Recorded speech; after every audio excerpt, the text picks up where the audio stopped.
طيب ايه اكتر فايده انا كواحد لسه ما يعرفش اي حاجه عن عن ان انا اصلا اذا كنت محتاج سكيورتي عندي ولا لا؟ ايه اللي تقدر تقول لي عليه اقول لك خلاص انا اشتريت؟ السكيورتي مش اوبشن. السكيورتي هي حاجه اساسيه في كل مؤسسه، في كل فرد. هي مسؤوليه مجتمع كامل، مش مسؤوليه السايبر سكيورتي اكسبرت ولا مسؤوليه السيسو في المؤسسه، هو مسؤوليه المجتمع كامل. عشان كده حتى احنا بنقول ان بالنسبه لنا الهيومن او العنصر البشري هو اضعف جزء في السيستم بشكل عام. هو اللي ممكن يدوس على حاجه تودينا في داهيه. بالظبط، يعني انا ممكن اكون مطبق احسن السولوشنز في العالم ومجرد ايميل بلينك يضيع الدنيا، وده حصل في شركات كبيره فعلا زي مسلسل لينك كده اللي بتعرض دلوقتي. ده حقيقه فعلا. فالحل هو ان احنا نبدا يبقى عندنا السكيورتي سولوشنز الخاصه بينا. احنا بنعتمد حاليا في اخر فتره على السكيورتي سولوشنز اللي جايه لنا من بره، وهي سكيورتي سولوشنز قويه ومحدش يقدر ينكر كده. ولكن مشكلتها ان هي مبنيه على بيئات اصلا الانفراستراكشر بتاعتها قويه.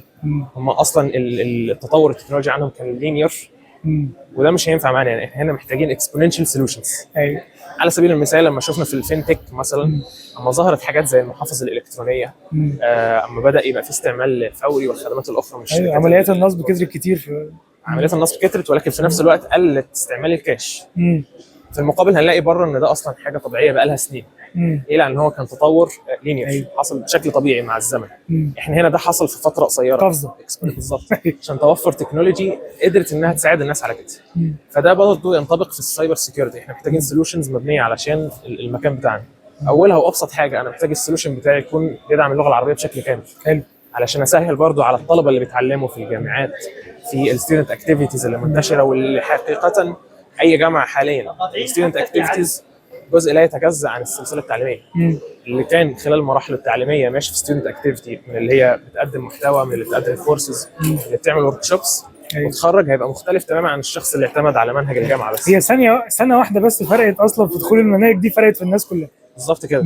فبرضه يقظه عندنا ان شاء الله شغالين حاليا على يقظه اكاديمي، وهو هيكون جزء من السيستم، شكل اخر من السيستم، يكون تعليمي.